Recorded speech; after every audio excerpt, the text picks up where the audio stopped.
വാ ഇരിക്കൂ.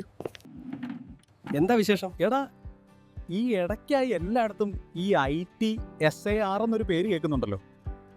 എന്താ ഈ സംഭവം? അതൊരു നല്ല കാര്യമാണ്. സംഗതി Indian telecom security assurance requirements എന്നാണ്.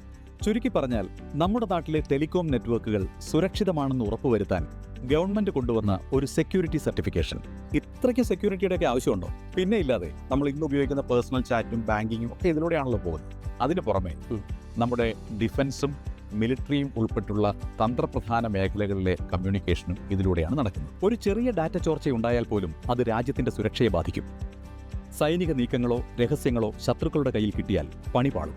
അതുകൊണ്ട് ഹാക്കിങ്ങും മാൽവെയറും ഒക്കെ തടയാൻ ITSAR എന്ന ഈ സുരക്ഷാ കവചം നിർബന്ധമാണ്. സംഗതി കൊള്ളാം. അപ്പോൾ ഇത് എങ്ങനെയാണ് ഒരു പ്രൊഡക്റ്റിന് കിട്ടുന്നത്? എന്തൊക്കെയാണ് ഇതിൻ്റെ സ്റ്റെപ്സ്? അതിന് കൃത്യമായൊരു പ്രോസസ്സുണ്ട്.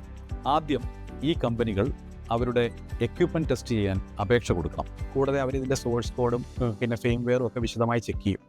ഇതൊക്കെ കഴിഞ്ഞ് എല്ലാം ഓക്കെ ആണെന്ന് കണ്ടാൽ മാത്രമേ ആ പ്രൊഡക്റ്റിന് സർട്ടിഫിക്കറ്റ് കിട്ടൂ. ഇതൊക്കെ ചെയ്തു തരാൻ നല്ല സമയം എടുക്കൂലേ? ശരിയാ. ഈ പറഞ്ഞ ഫുൾ ടെസ്റ്റിംഗ് കഴിഞ്ഞ് സർട്ടിഫിക്കറ്റ് കിട്ടാൻ നല്ല സമയമെടുക്കും. അവിടെയാണ് പ്രോട്ടം സർട്ടിഫിക്കറ്റിന്റെ റോൾ. ഗവൺമെന്റ് കൊണ്ടുവന്ന ഒരു ഐഡിയ ആണിത്. ഞങ്ങൾ എല്ലാ സെക്യൂരിറ്റി നിയമങ്ങളും പാലിക്കുന്നുണ്ട് എന്ന് കമ്പനികൾ ഉറപ്പുകൊടുത്താൽ അവർക്ക് താൽക്കാലികമായി ഒരു സർട്ടിഫിക്കറ്റ് നൽകും. അതാണ് ഈ പ്രോട്ടം. അപ്പൊ അതുണ്ടെങ്കിൽ മതിയോ? അല്ല, അത് ജസ്റ്റ് ഒരു താൽക്കാലിക പെർമിഷൻ മാത്രമാണ്. ഗവൺമെന്റ് അനുവദിച്ചിരിക്കുന്ന ടൈമിനുള്ളിൽ ഫുൾ ടെസ്റ്റും പാസ്സായി ഒറിജിനൽ ITSAR സർട്ടിഫിക്കറ്റ് തന്നെ എടുക്കണം. അത് കിട്ടിയാലേ ആ സാധനം ലോങ് ടൈം ആയിട്ട് ഇവിടെ ഉപയോഗിക്കാൻ പറ്റും. ഇപ്പൊ സംഭവം പിടികിട്ടി. പ്രോട്ടം എന്ന് വെച്ചാൽ ഒരു ടെമ്പററി പാസ്, ITSAR എന്ന് വെച്ചാൽ സംഗതി പക്ക ഫൈനൽ അപ്രൂവൽ. ഇതെല്ലാം എടുത്തിട്ട് എന്താ ഗുണം? നമ്മുടെ സുരക്ഷ തന്നെ. നമ്മുടെ ഡാറ്റ ഒരിടത്തും ചോരില്ല എന്ന് നമുക്ക് വിശ്വസിക്കാം. നെറ്റ്വർക്ക് കൂടുതൽ സ്റ്റേബിൾ ആയിരിക്കും.